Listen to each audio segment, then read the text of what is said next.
Baik, Assalamualaikum warahmatullahi wabarakatuh. Minal aizin wal faizin. Mohon maaf lahir dan batin. Kembali lagi bersama kita ataupun kami dengan saya Rusdianto dan bersama rekan saya Mahendra Wijaya Kusuma. Iya, yang perlu teman-teman ketahui bahwasanya Mahendra Wijaya Kusuma seorang debat terhandal. Nah, dia pernah menjuarai beberapa lomba baik itu di tingkat fakultas, tingkat regional hingga tingkat nasional dan pernah menjadi best speaker di setiap lomba debat di tingkat nasional, regional maupun fakultas. Nah, tentunya kalau dia ingin debat tidak kita ragukan lagi. Public speakingnya itu luar biasa sekali dan tentunya beliau juga merupakan seorang lulusan CPNS tahun 2024 yang belum pengangkatan, insya Allah pengangkatan secepatnya di tahun 2025 di Bawaslu Republik Indonesia dan penempatannya di Lombok Tengah. Ya, baik. Kita langsung saja kita sambut atas nama Mahendra Wijaya Kusuma, Sarjana Hukum.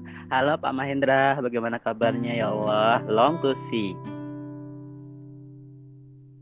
Halo, assalamualaikum warahmatullahi wabarakatuh.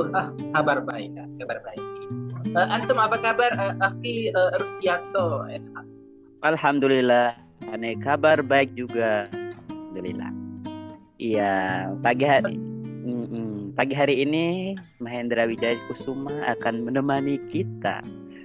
Tentunya akan mengulik lebih tuntas lagi mengenai bagaimana public speaking dengan baik, bagaimana debat dengan baik, dan bagaimana macam-macam debat. Ya, kita langsung saja. Pak Mahendra, gimana sih sejarah Pak Mahendra sehingga bisa menjadi seorang debater handal, public speakingnya itu bagus sekali sehingga dijadikan sebagai best speaker di tiap lomba begitu. Oke, terima kasih untuk kesempatannya sebelumnya kawan saya, sahabat saya Rusdianto ya. Jadi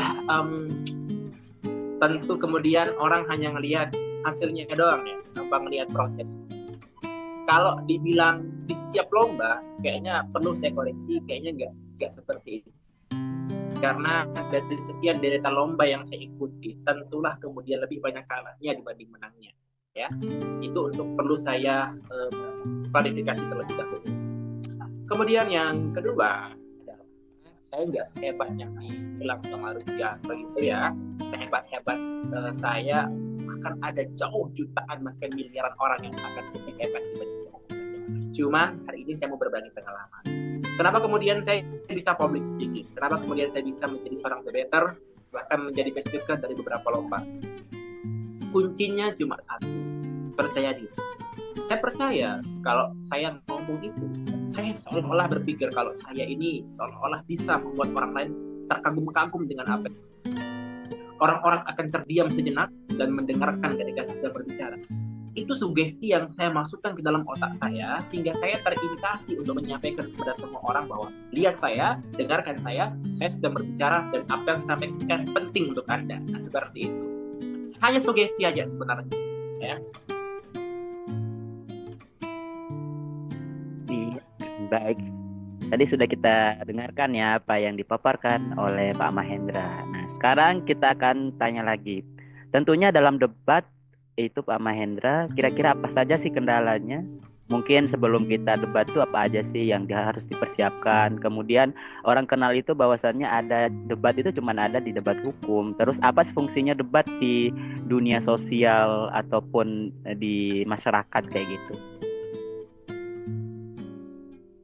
Oke, pertanyaannya lumayan banyak ya. Kalau saya hitung tadi ada 17 pertanyaan. Wow, Masya Allah. Ya. Dari saya pertama ya, apa tantangan terberat ketika sedang berdebat? Ada kendala kah ketika berdebat? So pasti setiap apapun yang kita lakukan pasti ada kendala. Kendala terberatnya adalah bagaimana mempertahankan gagasan kita, bagaimana mempertahankan argumentasi kita ketika berdebat. Itu tantangan terberatnya. Karena berbeda ketika kita berpidato. Kalau pidato tuh orangnya satu orang nih, di atas mimbar ataupun di atas panggung, cuma sendirian, nggak ada yang membantah. Tapi kalau debat itu, meskipun kamu merasa benar, risetmu terlalu dalam, bahkan sedalam samudra Pasifik kan ya, dalamnya, tetap akan ada yang membantah. Makanya dalam debat itu ada pro dan kontra. Ya, kalau kita pro pasti akan ada yang kontra dengan kita. Kalau kita kontra pasti ada yang pro dengan pemerintah. Maka tantangan terberatnya adalah bagaimana mempertahankan argumentasi kita itu agar tetap logis. Mempertahankan agar tetap logis. Itu catatannya ya. Jadi banyak orang yang mempertahankan argumen, tapi argumentasi yang mereka sampaikan nggak logis. Baik secara hukum, budaya, maupun yang lainnya. Mereka kekeh mempertahankan argumentasinya. Tapi ketika mereka diajak untuk memaparkan logikanya secara transparan, akuntabel ya, mereka susah untuk mempertahankan itu. Jadi tantangan the better itu tidak hanya ketika mereka meriset, tapi bagaimana mempertahankan hasil risetannya di hadapan meja debat. Kemudian apa tadi pertanyaan? Banyak sekali. Apa tadi pertanyaannya?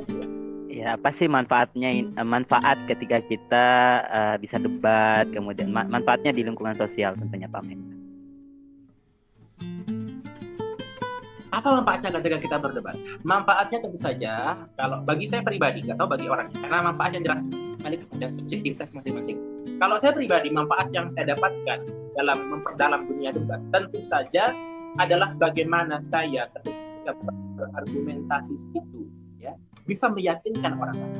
Nah, itu adalah harga jual seorang debater ketika terjun di masyarakat. Tentu masyarakat kita itu butuh sosok public figure. Kita nggak menapik ya bahwa mahasiswa dengan latar belakang pendidikan apapun, ketika dia tidak bisa menyampaikan suatu informasi dengan baik, ya, baik gelarnya itu doktor maupun profesor sekalipun, membuat orang tuh kadang-kadang nggak akan percaya dengan apa yang kamu sampaikan, meskipun itu fakta, ya, meskipun itu fakta. Tahu nggak kita bahwa di negara kita ini, mengapa koruptor itu banyak di negara kita?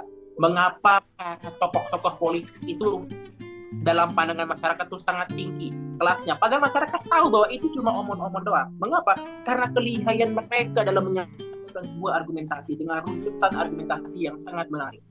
Nah, cara mereka menyampaikan itu dan mempertahankan argumentasi untuk meyakinkan orang lain itulah yang kemudian membuat orang tertarik untuk mendengarkan argumentasi mereka. Ini yang kadang-kadang orang-orang di luar sana itu tidak melihat bahwa ternyata sisi positif daripada public speaking itu ternyata salah satunya adalah bisa meyakinkan orang lain. Itu harga jual yang saya dapatkan sejauh ini. Baik, oke, kita sudah mendengarkan tadi ya. Jadi yang perlu teman-teman ketahui, rekan saya ini Pak Mahendra Wijaya Kusuma merupakan rekan debat saya mulai dari semester awal tentunya. Kita pernah gagal, tidak langsung sukses untuk juara di lomba debat tingkat fakultas, regional maupun nasional. Namun kita beberapa tantangan tentunya ya, dan alhamdulillah dari hasil kegagalan itu sehingga kami bisa mendapatkan juara ya. Sekarang lanjut ke pertanyaan Pak Mahendra. Kira-kira yang menjadi pengalaman Pak Mahendra, lomba debat itu ada berapa aja gitu yang pernah Pak Mahendra ikuti? Itu lomba debat apa aja dan bisa dijelaskan? Kalau terkait pengalaman lomba debat yang pernah saya ikuti itu bisa dikatakan saya hampir lupa ya, saking banyaknya debat. Saya betul kata tadi Rusdianto itu dari saya semester 1 sampai semester 8 sekalipun itu kerjaan saya lomba-lomba terus, bahkan hampir 1 bulan itu 2 lomba yang saya ikuti. Pernah dalam satu waktu ketika 1 bulan itu saya ikut 3 lomba. Kerjaannya lomba terus. Tapi lomba yang saya ikuti ini, saya disclaimer dulu ya, lomba yang saya ikuti itu bukan cuma lomba debat, tapi ada juga lomba-lomba yang lain seperti orasi ilmiah, ada juga ceramah, ada juga pidato menyeru gaya Soekarno, ada juga lomba menyanyi dan sebagainya, banyak sekali. Karena saya itu orangnya suka kompetisi ya, tidak hanya lomba-lomba doang. Cuma kalau pertanyaannya terkait dengan lomba debat apa saja yang pernah saya ikuti, lomba yang pertama kali saya ikuti ketika saya semester 1 bersama dengan Rusdianto, dulu itu ada namanya lomba debat internal formasi. Ya, di sini saya bertemu dengan Rusdianto. Lomba debat internal formasi ini yang kebetulan di Fakultas Hukum Unram itu, kalau sekarang jadi FISIP Unram ya, itu ada namanya organisasi Forum Mahasiswa Pengkaji Konstitusi. Nah, di sana itu kita diajarkan bukan hanya tentang debat, tapi kita juga diajarkan terkait dengan bagaimana kita mengembangkan critical thinking kita terhadap suatu isu, diajarkan juga untuk menelaah suatu informasi, kemudian diajarkan juga untuk membuat karya tulis ilmiah dan sebagainya. Banyak sekali, dan salah satunya juga tentang debat. Nah, karena kami berdua tertarik dalam hal debat, maka kemudian berkat Allah ya dipertemukanlah kita berdua ini dengan teman-teman yang lain. Itu debat internal. Jadi debatnya itu dalam lingkup internal organisasi itu aja. Nah, di situ kami dapat juara 2. Waktu kita dapat juara 2, kemudian yang kedua, singkat cerita banyak sekali nih. Awalnya kita ikut open recruitment di fakultas, akhirnya dikirim ke tingkat nasional. Kalau nggak salah itu dulu Universitas Diponegoro yang mengadakan lomba itu. Nah itu kami gagal di babak penyisihan. Nah sampai akhirnya kemudian dari tahun 2019 sampai tahun 2021 itu hampir 3 tahun gagal terus. Akhirnya pada tahun 2021 itu juara pertama yang saya terima dalam lomba debat itu, ini lingkup nasional ya, itu adalah lomba debat Piala Ketua MPR RI. Nah di situ yang diadakan di Universitas Sultan Maulana Malik Ibrahim, itu diadakan di situ. Nah saya bersama teman-teman saya di situ ada namanya Tobi dan Tigli juga, saya dapat juara 2 waktu itu nasional. Itu yang pertama kali saya dapat.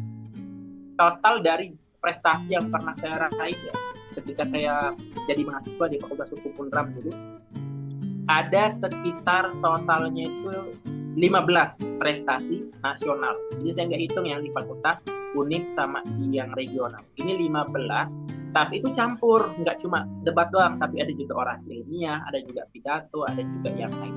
Itu 15. Wah, luar biasa ya, prestasinya banyak sekali. Tentunya itu hanya skala debat ya, itu belum di pidatonya, orasinya, lomba lainnya. Tentunya pasti banyak ya, lebih banyak daripada apa yang disampaikan tadi ya. Jadi selanjutnya nih Pak Mahendra, kira-kira bagaimana sih sebelum debat? Tentunya kan kita ada persiapan-persiapan gitu. Jadi apa sih yang harus dipersiapkan sebelum lomba debat sehingga kita itu bisa matang dan bisa menghadapi lawan sehingga bisa kita juara kayak gitu. Ya, ini kayaknya ritual yang sering dilakukan oleh para debater di formasi ya. Jadi karena kita nih hidupnya di formasi, jadi kita punya ritual khusus formasi. Jadi sebelum saya pergi lomba atau sebelum saya berlomba, hal yang pertama dan wajib kita lakukan itu namanya riset. Ya, jadi kita dikirimkan mosi itu H-1 bulan. Kalau dia bentuknya adalah prepare motion, ya bukan impromptu, tapi dia bentuknya adalah prepare motion. Jadi ya, yang namanya juga prepare motion ya, kita bisa prepare, kita bisa menyiapkan. Biasanya dikirimkan H-1 bulan. H-1 bulan itu kerjaan kita cuma ngeriset, menganalisis terkait dengan nanti ada 10 deretan mosi atau permasalahan yang akan kita perdebatkan dalam forum. Kita dikasih 10 mosi, kita analisis mosinya dari sisi pro maupun kontra, dari P1, P2, P3. Ya, saya disclaimer dulu, itu artinya. Jadi kita meriset berdasarkan struktur posisi kita sebagai seorang pembicara, baik bicara pertama, kedua maupun ketiga, kita ngeriset. Kemudian setelah kita ngeriset, yang tidak kalah pentingnya adalah kita melakukan kayak semacam kita persiapan sebelum lomba itu ada namanya kita debat dulu bersama tim bayangan. Jadi kita disiapkan tim bayangan informasi ya. Kita berdebat dulu dengan tim bayangan itu seolah-olah kita itu memang sedang lomba. Kita berdebat seolah-olah kita sedang lomba. Dari situ kita kemudian saling memperbaiki. P1 mengoreksi P2, P2 mengoreksi P3, P3 mengoreksi P1 dan seterusnya. Kita saling koreksi dan juga di situ kita ada mentor yang terus membimbing bagaimana cara kita berdebat yang baik seperti apa, meriset yang baik seperti apa, struktur argumentasi yang benar itu bagaimana. Di situ kemudian kita dikasih tahu. Nah, setelah kemudian kita melakukan debat bersama dengan tim bayangan yang disiapkan oleh fakultas dan juga organisasi, kita juga selanjutnya berkonsultasi. Yang nggak kalah pentingnya, konsultasi kita itu juga nggak kepada sembarangan orang ya, yang kita anggap berkompeten di bidangnya. Kita konsultasi kadang-kadang juga kepada dosen, kita konsultasi kepada senior yang mumpuni untuk bisa menjelaskan itu kepada kita semua. Barulah kemudian setelah 3 hal itu kita sudah selesai, baru kemudian kita diskusi tim. Dari semua proses yang kita lewati dari pertama sampai ketiga tadi, biasanya saya dengan tim saya itu diskusi dulu. Kira-kira nanti bagaimana? Kalau sedang lomba, kalau misalkan saya sedang gugup, kamu ingetin saya. Kalau saya keteledoran atau kelupaan mengucapkan kalimat ini, tolong ingatkan saya. Kita bagi-bagi peran, yang instruksi pertama siapa, kedua siapa, ketiga siapa, dan seterusnya. Itu lebih kepada diskusi internal tim. Karena dalam debat itu nggak cuma kita mempertahankan argumentasi yang dibilang, tapi ada juga semacam chemistry. Bagaimana tim itu bisa kompak dan solid ketika berdebat. Itu aja. Baik, luar biasa ya penjelasannya sangat lengkap sekali tadi ya terkait dengan mempertahankan argumen dan segala macamnya. Nah, pertanyaan selanjutnya nih, mungkin yang ditunggu-tunggu sama teman-teman juga. Tentunya dalam debat itu Pak Mahendra kan ada 3 orang. Nah, tentunya ada tupoksi apakah ada tupoksi tersendiri nih pembicara pertamanya apa yang disampaikan, pembicara keduanya apa yang disampaikan sama pembicara ketiganya. Nah, mungkin bisa disampaikan secara umum juga, bukan hanya tentang debat hukum, tapi debat umum juga, Pak Mahendra.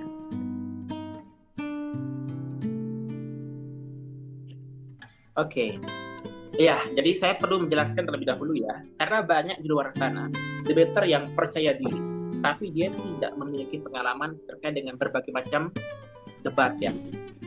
Jadi saya perlu jelaskan terlebih dahulu, debat itu sifatnya dinamis. Bahkan kalau saya jadi mentor di Fakultas Hukum dulu untuk yang di formasi, saya selalu bilang kalau debat itu sifatnya dinamis. Artinya dia tidak menetap untuk satu teknik saja. Dia akan terus mengikuti perkembangan. Dia akan terus mengikuti perubahan. Ya, cara kita berdebat dari tahun 2020 akan berbeda dengan tahun 2025. Sehingga mentor yang dibutuhkan tentulah mentor yang memahami terkait dengan dinamika perdebatan itu. Dinamisasi dalam dunia perdebatan, seorang mentor harus bisa menguasai. Bagi saya, ketika berdebat itu bukan hanya berbicara persoalan peran masing-masing pembicara, tetapi seorang debater harus terlebih dahulu memahami bagaimana background debat yang sedang dia ikuti. Ya, selama saya menjadi mahasiswa di Fakultas Hukum Unram, ada beberapa background debat yang saya ikuti. Tentulah kemudian yang pertama ada namanya debat hukum, ya, debat hukum yang seperti saya dan Rusdianto pernah ikuti. Kemudian yang kedua ada namanya debat bahasa Indonesia. Biasanya yang mengadakan ini langsung dari pemerintah lewat Kemendikbudristek. Itu namanya KDMI. Kalau bahasa Inggris namanya NUDC. Kemudian ada yang ketiga, namanya adalah debat ekonomi. Debat ekonomi ini biasanya diadakan oleh Kementerian Dalam Negeri, ada juga Kementerian Ekonomi, ada juga diadakan oleh beberapa fakultas ekonomi seperti yang saya pernah ikuti, itu diadakan oleh Fakultas Ekonomi Bisnis Universitas Mataram. Kemudian ada juga namanya debat civic spekta atau debat kewarganegaraan. Ini sistemnya yang kesemuanya ini berbeda. Dan yang terakhir ada namanya debat pemerintahan. Debat pemerintah. Kesemuanya ini nggak ada yang sama. Jadi sangat salah jika seorang debater menyamakan polarisasi cara mereka berdebat. Mereka berdebat mengikuti aransemen debat hukum. Dia pakai debat bahasa Indonesia. Dia pakai debat yang ini. Nggak akan bisa sama. Kenapa? Karena background-nya sudah berbeda. Pertama, kalau kita berbicara masalah background-nya apa? Kalau debat hukum, tentu background-nya adalah persoalan hukum. Yang didebatkan adalah tentang isu-isu aktual yang menyangkut tentang hukum. Yang kedua, debat bahasa Indonesia. Yang ditekankan dalam debat bahasa Indonesia itu adalah logika, bagaimana cara kita berpikir, bukan tentang isu aktual. Ya, kadang-kadang kita diberikan sebuah mosi yang menurut seorang debater hukum, kok begini mosinya? Kok dapat mosi permasalahan yang seperti ini? Padahal mosi yang disajikan adalah bagaimana seorang anak bisa berpikir mendalam terhadap mosi yang disajikan. Dan mosi yang disajikan itu kadang-kadang gampang, ya. Jadi kalau seorang debater merasa kok aneh dengan mosi ini, berarti dipertanyakan. Itu status debaternya itu bagaimana? Kadang-kadang mosinya contohnya seperti ini kalau debat bahasa Indonesia itu. Bagaimana jika ada anak yang hidup di bawah jurang yang akan dibunuh oleh masyarakat untuk sebagai tumbal kesejahteraan hidup masyarakat? Jika Anda adalah seorang pemerintah, apa yang harus Anda lakukan? Apakah akan menumbalkan anak itu? Ataukah menyelamatkan anak itu? Kalau ditumbalkan berarti rakyat sejahtera. Kalau nggak ditumbalkan berarti rakyat nggak akan sejahtera. Kemudian kalau Anda tumbalkan anak itu berarti Anda memilih banyak orang tapi mengorbankan satu orang. Dan bagaimana yang harus Anda lakukan? Itu critical thinking yang harus kita kembangkan sebenarnya. Bagaimana cara kita berpikir melogikakan suatu isu. Ya, kalau dianggap ini masalah isu kan diperdebatkan. Keanekaragaman bahasa itulah yang diutarakan. Debat budaya, ya debat budaya beda lagi. Yang diperdebatkan tentu soal budaya. Ada pernah yang saya bimbing namanya Yudi Kara sama Elda. Pernah saya bimbing juga dia debatnya di Bali. Itu terkait isu-isu terkait dengan budaya. Nggak ada masuk politik, nggak ada masuk hukum dan sebagainya. Sistem debatnya pun berbeda. Ya, meskipun dia di situ menggunakan sistem kalau dalam bahasa debat bahasa Indonesia itu ada namanya Asia Parlemen, berhadapan antara pro dan kontra. Tetapi cara berdebatnya berbeda. Dia diperbolehkan membawa data seperti halnya debat hukum, tetapi data yang dia yang dia bawakan tentu kemudian adalah data yang resmi berdasarkan kebudayaan, ya. Tapi bukan data yang sifatnya konkret dari pemerintah, tapi yang dia bawa adalah data kebudayaan. Berbeda loh. Jadi kalau anak hukum pasti bawanya menurut Kompas.com enggak. Tapi kalau yang debat budaya itu dalam konsep kepercayaan budaya Bali akan berbeda dengan konsep kepercayaan budaya Lombok. Nah, yang diperdebatkan adalah terkait dengan kebudayaan yang berbeda itu untuk menjadi satu. Kemudian ada yang keempat namanya adalah debat pemerintahan. Ya, kadang banyak orang yang menyamakan pemerintahan dengan hukum. Debat pemerintahan ini artinya adalah bagaimana perdebatan itu fokus kepada sistem pemerintahan. Sistem pemerintahan yang baik ke depannya seperti apa. Kalau kondisinya sekarang seperti ini, contoh misalkan yang diperdebatkan itu terkait dengan pemerintahan makan siang gratis atau pendidikan gratis. Yang diperdebatkan sebenarnya bukan ke makan siangnya, bukan ke pendidikan gratisnya. Tetapi yang diperdebatkan adalah sistem pemerintahan. Bagaimana bisa mau, misalkan saya sebagai tim pro memilih makan siang gratis. Maka saya harus bisa menjelaskan sistem pemerintahan yang baik seperti apakah yang bisa mempertahankan makan siang gratis sebagai satu-satunya program yang menjawab persoalan dari masyarakat. Nah, itu kalau debat pemerintahan. Dan terakhir, ya, dari kesekian banyak itu ada namanya debat hukum yang pernah saya ikuti. Maka tentu kemudian debat hukum ini adalah yang diperdebatkan itu adalah isu-isu yang berkaitan dengan. Oke, baik. Terima kasih banyak. Jadi banyak sekali ilmu yang kita dapatkan. Tentunya teman-teman berbeda ya. Tiap-tiap lomba debat itu, baik itu debat hukum, budaya, sosial, dan segala macamnya, itu ada ciri khas ataupun tekniknya masing-masing. Nah, mungkin ini terakhir nih Pak Mahendra. Tentunya Pak Mahendra ini dan juga saya juga ya, kami juga telah membimbing mahasiswa-mahasiswa juga, dan alhamdulillah dari apa yang kita bimbing dan mereka juga berhasil gitu.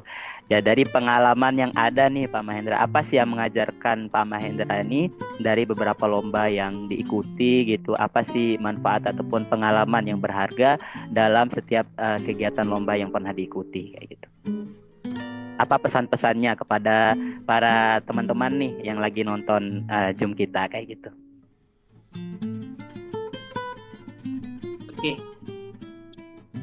Pesan saya untuk teman-teman semuanya, sahabat-sahabat semua, saudara-saudaraku semuanya dimanapun berada yang hari ini sedang menonton, atau mungkin bapak-bapak, ibu-ibu ya yang nonton ini, pesan saya cuma satu. Jangan pernah berpuas diri. Jangan pernah bangga diri. Dan jangan pernah merendahkan orang lain. Berpuas diri. Kenapa saya mengatakan jangan pernah berpuas diri?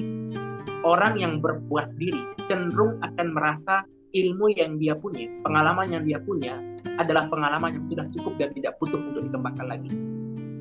Orang yang merasa sudah pintar, ya, cenderung adalah orang-orang yang sudah merasa lebih hebat dibandingkan yang dia merasa paling hebat, dia merasa paling oke, sehingga terjadilah yang ketiga, memandang rendah orang lain. Memandang rendah orang lain berarti kita merendahkan orang lain dengan merasa bahwa kita lebih baik daripada orang lain. Padahal ini pandangan subjektif. Lebih baik kita itu haus untuk belajar. Ya, apa salahnya kita menjadi orang yang kawan itu humble kepada siapa? Gak harus menjadi orang yang merasa paling oke, paling ini, harus menunjukkan A, B, C, D agar disangka menjadi orang yang paling hebat lah, untuk disebut menjadi orang yang paling pintar lah, inilah itu. Berhentilah untuk mengejar kata orang. Lebih baik mengejar untuk mencari apa yang kita butuhkan. Dan yang kita butuhkan sejauh ini adalah belajar. Seperti kata Nabi Muhammad SAW, belajarlah sampai kemudian kita mati menjemput ajal kita. Ya, jadi belajar itu nggak terbatas usia, nggak terbatas waktu, nggak terbatas tempat. Ya teman-teman semuanya, itu aja. Baik, terima kasih atas pesan moralnya, itu sangat bermanfaat tentunya ya bagi kita semua yang sudah menonton. Mungkin kedepannya kita akan diskusi lagi lebih banyak dengan Pak Mahendra, bagaimana tips trik, mungkin pidato, ceramah, laski dan sebagainya, ataupun yang paling penting nih yang semua masyarakat umum inginkan, tentunya kita ingin diskusi terkait bagaimana sih tips sukses agar lolos CPNS gitu ya. Mungkin sekian dari kami. Apabila ada kesalahan kata kami mengucapkan mohon maaf. Mohon maaf lahir dan batin. Sekian. Wassalamualaikum warahmatullahi wabarakatuh. Dadah. Dadah Pak Mahendra.